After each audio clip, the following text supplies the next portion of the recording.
Leo and Danny show. All right, Clay, let's talk about the playoffs. We've got 3 games left in the football season. We got the Green Bay Packers playing Tampa Bay. How do you see this one going down? Man, legend versus legend. I guess I'd be remiss if I didn't tell you guys my one Tom Brady story. Yes, thank God, dude. You're look, Danny's the biggest Tom Brady fan in the world, I think. That's not true. I very much admire the gentleman, but I'm excited just the same to hear about his penis right now. Is this a penis story, Clay? You wish. Fuck. I'm sorry, but I think it's a cool story because it shows you how competitive this dude is. Mm-hmm. I can't wait to hear it. Let's hear it. I can't wait. When I was I came in from the Jaguars. I'm trying to learn this offense. And this offense is just completely different than the offense of Jacksonville. The Patriots, the Patriots offense. The Patriots offense. It's just so much verbiage. And there are certain plays that teams have. Like Jacksonville had like 8. They were called the Lightnings. They're called Lightnings because it's fast. You say like cart, and you have to know the whole formation, the cadence, the route, the check. You have to know everything. And the Patriots had like 100 of these things, and like a team like Jacksonville has 7. 8 of them, so trying to learn these, I got really good at them just because I used all this correlation. I had these different study techniques. I would listen to them in my headphones. I was just walking around my place. I got really good at them. My tight end coach, Brian Dable, who's actually the offensive coordinator for the Cleveland Browns right now, was like, man, you're one of the best I've ever seen at this game. So you would say a certain play, and you have to say what lightning or what code name it was. Jesus. So one day, Tom comes in the tight end room. I'm in that crazy tight end room. We had Gronk, Martellus Bennett, A.J. Durr. We had a bunch of guys. Those guys talking back and forth, fucking hilarious. But how's Gronk's cock? I've heard Gronk's got a big cock. I'm sorry to cut in with. Honestly, I don't remember. And he was like next to my locker because tight ends were all next to each other. You wish. I think Clay might be protecting Gronk here because Clay did say he could draw all of his teammates' penises. Oh, well, he didn't spend that much time with Gronk, though. The ones I had for years. Yeah, they were years. The teammates for years. Yeah. You should, I think you should commit to drawing your teammates' penises. And I know you have a large compound out in Chicago. Maybe dedicate it to a room. Just have penis drawings all over one wall. I might like a man cave, Man cave. Like man cave in the truest sense of it. Have them all sign it. Bro. I'm sorry to derail you, Clay. So tell me about Tom in the tight end room. Yes, I'm excited. So absolutely. So Tom pops in. He's trying to tell us about some route that he wants to switch up, a depth or something like that. And Dable's like, yo, Tom, I got a challenge for you. I want you to play Clay in this game. And Tom's like, whatever, like, this will be easy. We got this new tight end.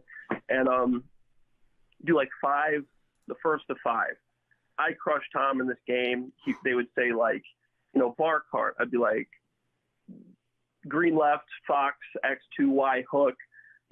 Like, I know the route. And then Tom's pissed. I beat him. He's pissed. He leaves, slams the door, doesn't say anything. I'm like, dude, I thought this guy was joking around. He's actually legit mad. Yeah. Slam the door. So we off meetings. And the next day I come in, we're sitting down for meetings in tight end room again. And Tom walks in the door. Let's go. Let's fucking go, Clay. I'm like, what? I'm at this point, my heart's full. I'm like, what the fuck did I do? Let's fucking go. Dable, play the fucking game. Everybody starts laughing. Tom doesn't smile. He's pissed. He's staring at me. I'm like, all right, fuck it. Let's go then, Tom. The guy beats me 10 straight. Fuck you. Leaves the room. Slams the door again. Guys, all competitive. Literally. That's what I do to Leo, by the way. Whenever Leo makes funnier jokes than me on the podcast, I slam the door and I don't talk to him for a week. I'm very fuck these guys. It's unbelievable. Wow, man. This is just a little fucking game, and this is the greatest quarterback to ever play football we're talking about. Wow. Yeah. And then was he nice to you the next time he saw you, or did he just never speak to you again? No, he was cool with me. He was cool. He was cool with me. I remember one time we're in the huddle. He's like, Clay, I don't like that fucking look on your face. So I'm like, I look at him like, what the fuck you talking about? Like, I'm pissed. He's like, oh, I like that one better. That's the look I want. I'm like, what? I'm like, all right. That's funny. Yeah, it's It's so strange because it seems like it would be hard to focus on what actually mattered, going out and winning football games and making sure you're well rested and having time with your family. It seems like it'd be hard to worry about all that shit when you're getting into play recitation battles with a tight end. Yeah. It doesn't seem like you'd have the mental energy for that shit, but I mean, obviously it worked. It clearly works for Tom Brady. Man, ultra fucking competitive. Yeah. Crazy. In camp and OTAs, he's playing that shit like it's a Super Bowl. Yeah. He gets a ball back where the ball boys holding up those big like tennis racket type thing. He's motherfucking everybody. The guy plays every play like it's a real fucking game. Wow. And just to recap for the audience, because I'm sure some of them are football fans, the majority probably aren't too into it. Tom Brady, 6 Super Bowls, all with the New England Patriots. It seemed like, I just read a book on their coach, Bill Belichick. It seemed like Bill Belichick's ego was the primary thing that drove Tom Brady out. Bill Belichick and some of the coaching staff, rumors were getting out that they not only were okay with Tom leaving, they wanted him to leave because their egos were so big. They wanted to prove it was them and not him winning all those Super Bowls. They wanted a new challenge. And then things were happening like they banned Tom Brady's trainer from the facility, the TB12 guy who was like the flexibility guru. They ousted him.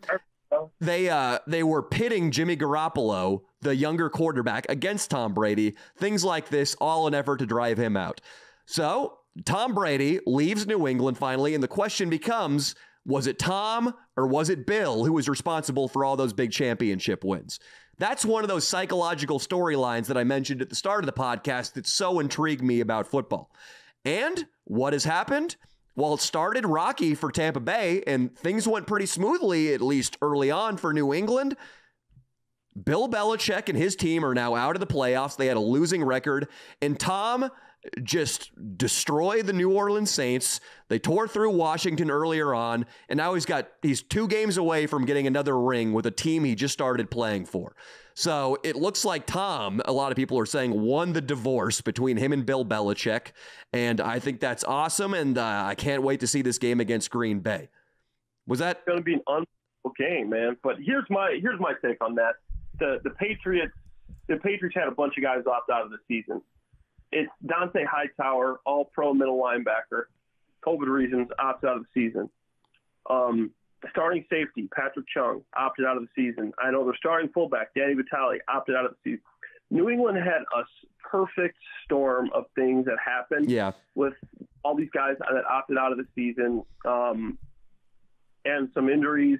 And I don't want to just judge Belichick and say it was Tom leaving was the only reason for that. Those are some tough spots to fill on the defense. Your all-pro middle linebacker just leaves for a year. Your starting safety that's been on all your winning team decides the captain of the defense to leave for your starting fullback. Like these are some alignment. These are some tough holes to fill. Yeah, So I think that Tom has proven his greatness, but I think that Bill Belichick is great as well, and is going to show next year when they get back in the playoffs and everything of how the reason he is who he is. So what do you think about these 2 games coming up? Maybe some of the fans are gamblers. Tom Brady and his Bucs are taking on Aaron Rodgers and the Packers. We've praised Aaron Rodgers a lot this podcast, his incredible turnaround in the face of all this adversity with the Jordan Love, the new quarterback they brought in. But Tampa Bay played Green Bay earlier in the season, and they humiliated them. I think Green Bay is going to be an easier win for Tom and Tampa than the Saints were. I thought the Saints was going to be the end of the line. I'm going with Green Bay. You're going to defy me, Danny Mullen, who's played a couple amateur football games? That's bullshit, Clay. I don't trust me. I don't gamble, and the reason I don't gamble on football, I remember when I was playing, I had played against 2 teams the previous 2 weeks, and they were now playing each other. This happened a lot, and I would always just in my head be like, "Oh, I know for a fact that this team." I literally played against both these teams the prior weeks. This team is going to kick that team's ass. Guess what happens? The other team wins. Yeah. I go, I don't fucking know anymore. Yeah. I don't know.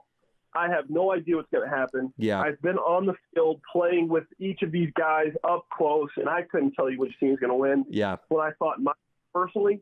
So ever since that, I mean, I enjoy watching the games, and I judge off of. I think the easiest way to pick a winner is the quarterback. Yeah. You know, if you can see a game like this, obviously you got the two best quarterbacks in the league. Yeah. So to me, that's very, very tough. Mm-hmm. So.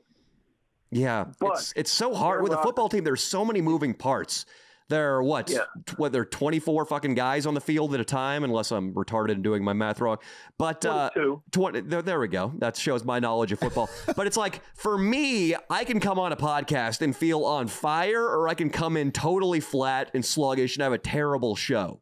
And with football, you have that going with 11 guys. Is that on each side? 11 guys. Yeah, any one of those 11 guys could just shit the bed. The moment could be too big for him. Yeah. He could be hungover, or he could just psychologically melt. And it makes it almost impossible to predict what the fuck's going to happen. Yeah, it's that human aspect, man. And I've tried to do some stuff before, like who do I think would win, like playing these guys. I don't know anymore. This stuff it escapes me.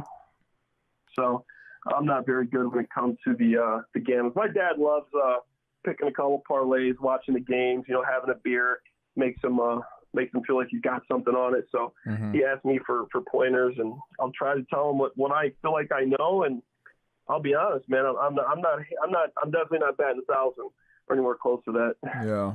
So you think Green Bay is going to prevail because of Aaron Rodgers? That's the sense you have. Yeah. What about over on the other side?